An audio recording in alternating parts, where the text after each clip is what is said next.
반갑습니다. 여러분 프랑켄슈타인 많이 들어보셨죠? 메리 셀리라는 영국의 여류 작가가 프랑켄슈타인 현대의 프로메테우스라는 그런 책을 200년 전에 1818년에 썼습니다.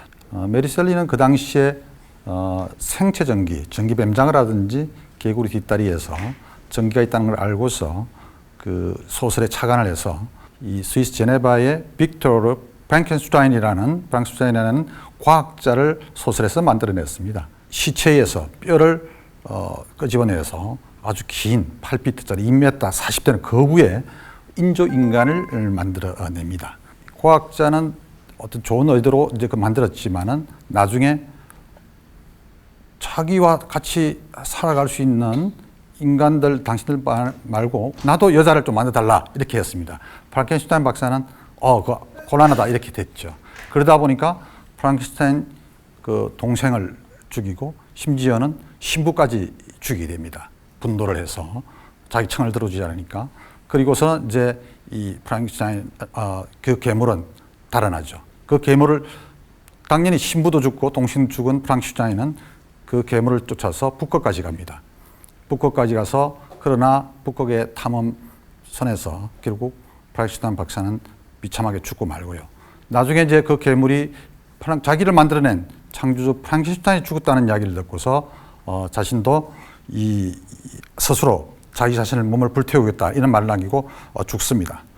그러니까 어떻게 그 뒤에 이제 프랑켄슈타인은 원래는 과학자였지만은 지금은 여러분 지금 영화에서도 여기 영화 제목에도 보시겠지만은 아예 그 인조 괴물 자체가 프랑켄슈타인처럼 여기는 그렇게 되었습니다. 이 프랑켄슈타인은 그 뒤에 이 1910년에 여러분이 잘 아시는 발명한 토마스 에디슨이 최초로 프랑켄슈타인이라는 영화를 만들었고요. 그 뒤에 1931년에 할리우드에서 프랑켄슈타인 영화가 대히트를 합니다. 그러니까 무엇이 하나 히트를 하면 그 뒤에 많은 영화들도 약간씩 달리해서 만들어내죠. 그래서 보면 재미있는 게 프랑켄슈타인의 신부, 프랑켄슈타인의 세계정복, 그리고 가장 최근에는 2014년대 프랑켄슈타인 불멸의 영웅. 프랑켄슈타인이 바로 가습기 살균제 회사 혹은 가습기 살균제가 프랑켄슈타인이었다 이렇게 이야기를 한 것입니다.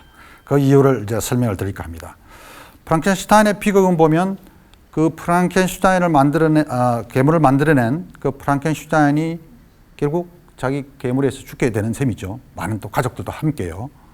마찬가지로 저는 우리가 가습기 살균제를 우리가 만들어냈지만은 그 가습기 살균제에서 죽임을 당한 거죠. 한 명도 아니고 두 명도 아니고 수많은 사람들이. 결국 우리 가습기 살균제 개발자는 세균만 죽이고 인간에게는 해가 없는 그런 것을 만들 수 있다. 이렇게 해서 만들었지만은 결국은 그 개발자의 뜻과는 정반대로 이렇게 살인 제품이 되었습니다. 프랑켄슈타인 자체도 태어나지 말았어야 할 그런 괴물 인간 이렇게 취급하는데 우리가 가습기 살균제도 똑같이 태어나지 말았어야 할 그런 제품이다. 마찬가지로 하나 히트를 하니까 많은 유사 제품들도 나오고 또 이 가습기 살균 성분도 좀 달리한다든지 그 다음에 여러 회사들이 다양하게 나왔죠.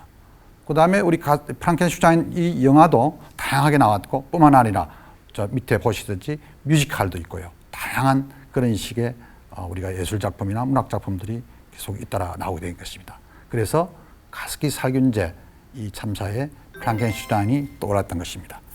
우리가 이 제품이 어떻게 해서 나오게 되는지 한번 살펴보겠습니다. 여러분들 화면에 보시는 맨 왼쪽에 있는 것이 최초의 제품 94년도 주식회사 유공이 만들어냈던 제품이고요. 그 다음에 그 오른쪽에 있는 그 분들이 가습기 살균제를 만들어낸 최초의 개발자와 그것의 안전성 테스트를 했다고 하시는 분들입니다. 석유는요, 석유에도 미생물들이나 곰팡이가 자랍니다. 그래서 그러면 품질이 떨어지죠. 그래서 그 사람들이 1994년 바로 직전에 90년 초에 사업을 좀 다각하자. 석유는 갑자기 시장에 들쭉날쭉하고 오일 쇼크도 있고 있으니까. 그래서 이제 이 곰팡이 연구를 해서 곰팡이 제로 이거를 만들어냈습니다. 유공해서. 그게 제법 인기가 있으니까 이제는 곰팡이 말고 세균도 재료로 만들자. 이렇게 해서만 나온 것이 가습기 살균제다. 그래서 어떤 물질이 좋을까 연구하다 보니까 CMIT, MIT 성분. 예, 지금 애경 가습기 메이트가 이제 그런 성분인데 그런 제품을 만들어냈고 노승건 씨인데요. 제가 놀라운 이야기를 해드리면 저 친구가 제 대학교 과 후배입니다. 작년에 제가 국정조사를 제가 민간 전문 조사위원이었는데 함께 하면서 알아냈어요. 그리고 그 친구는 그런 제품을 만들 수 있다 해서 이렇게 만들어냈고 그 다음에 안전성 테스트를 했다 그랬어요. 그리고 누구한테 맡겼느냐? 맨 오른쪽에 이영순 서울대 수의대 교수인데요. 나중에 식약청장을 하시는 분입니다.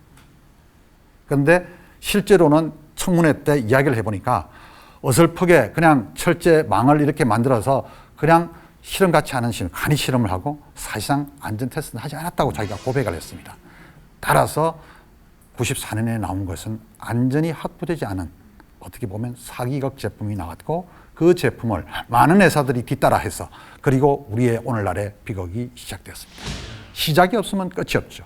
가습기 살균제를 왜 쓰느냐 하면 우리가 가습기 주부들도 좀 계시니까 옛날에 나온 가습기 아직 청소하기 쉽지가 않아요. 특히 이 초음파로 나오는 그 부분은 구석정이라서 안 됩니다. 10ml만 툭 넣으면 청소 걱정 끝, 세균 걱정 끝.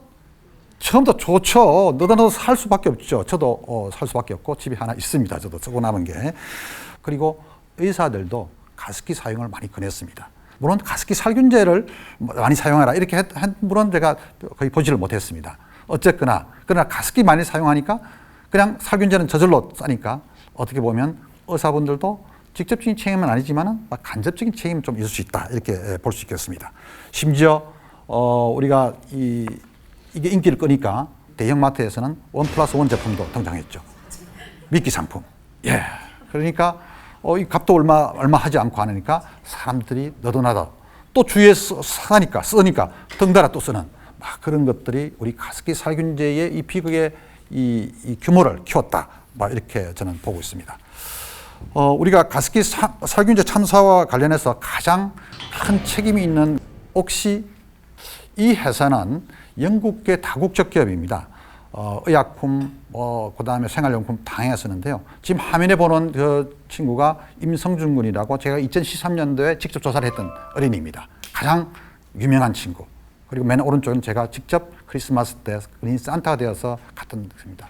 그리고 거기는 또 그 제품을 써서 죽은 아이의 유골, 이런 것들. 가장 많은 비극을 소위 피생자를 냈던 게 우리가 옥시 레킷 벤키저입니다.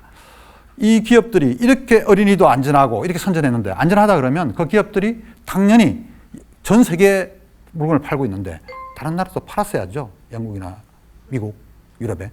하나도 팔지 않았습니다. 왜?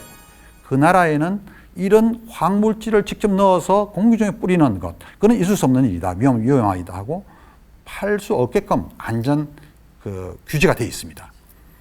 그러면 당연히 우리나라도 안 팔아야죠. 그런데 한국은 이런 규제가 느슨하고 그러니까 그냥 팔았던 거예요. 참, 이런 이중 기준. 그런 기업에 대해서는 당연히 우리가 불매운동 혹은 또 강한 비난 이런 것들을 해야 되겠죠. 자, 가습기 참사를 우리가 천천히 복귀해 보면요. 우리가 이 독성 검사를 제대로 했는데 하지 못했다. 이런 문제들도 있고, 우리가 이 참사를 막을 수 있는 기회가 있었는데도, 예를 들어 한 3억 원 정도면 충분히 미국에, 국내가 그런 기술이 없으면 미국에 할 수 있었어요. 그러나 그 3억 원이 아까워서, 큰 회사들도, 대기업들도, 그래서 이런 비극이 있었던 것입니다. 자그마한 눈앞의 이익, 눈에 눈물은 그런 이익이 수많은 우리의 이웃들을 죽이게 된 것입니다. 우리나라에서 가습기 살균제가 왜 생활 필수품처럼 그렇게 쓰였는지 몇 가지를 저는 생각을 해봤습니다. 제가 가습기 살균제 참사에 한 100서, 정부의 100서가 있는데 그 100서를 총괄 편집인을 했는데 하면서 제가 썼던 내용입니다. 첫째, 겨울엔 우리가 건조하죠. 우리가 온도 난방이니까. 두 번째 이제 우리가 아파트 문화. 제가 조사를 2013년도에 전국에 한 100개 가정을 많이 전국을 다녀왔는데 대체적으로 아파트에서 일이 벌어졌습니다. 지금 아파트에 사는 사람이 절반이 훨씬 넘죠. 이런 문화가 가습기 살균제 참사의 규모를 키웠고, 그 다음에 이제 이 세균 나빠 죽여야 돼 이런 세균 공포 이런 것들이 많습니다. 제가 학부를 어디로 나왔냐? 미생물학과 전공입니다. 세균요? 나쁘죠. 좋은 것도 많죠. 발효들, 김치라든지 여러분들 요거트라든지 된장 뭐 이처럼 미생물은 꼭 나쁜 것만은 아닙니다. 그럼에도 불구하고 미생물은 다 죽여야 돼. 우리 몸에 미생물들이 전 3%는 다 미생물로 되어 있습니다. 3kg 정도는 미생물입니다. 이렇게 많이 되어 있는데 이게 너무 강박관념에 쌓이다 보니까 미생물은 다 죽여야 돼. 이게 다 죽이죠? 그럼 사야지. 이렇게 해서 썼던 것입니다. 네 번째는 과학에 대한 지나친 신뢰. 우리 현대과학은 앞으로 이 미생물만 싹 죽이고 사람한테는 해롭지 않은 그런 제품 만들 수 있어. 요즘 첨단 과학 말이죠. 유전자도 뭐 우리가 다 조사한다 그러고 뭐 이러니까 그러나 과학식은 불확실성이 있는 것이고 막 이런 것들이 우리가 이 가습기 이 살균제를 많이 쓴 그런 까닭이 아닐까 그렇게 생각을 합니다. 어찌 보면 가습기 살균제 참사라는 것은 우리 사회에 그 바람직하지 못한 사회 문화적 그런 그 배경에다가 기업 윤리가 실종됐죠. 정부는 우사 안일하고 그리고 무능했죠. 이런 것들이 어울려서 만들어낸 그런 그 태어나서는 안 될 그런 프랑켄슈타인 제품을 만들어냈다 이렇게 합니다. 그래서 우리는 앞으로 어떤 길을 가야 할 것인가? 사람을 죽이는 사회가 아니라 사람을 살리는 세상 이걸 바꾸기 위해서 다 함께 손잡아야 됩니다.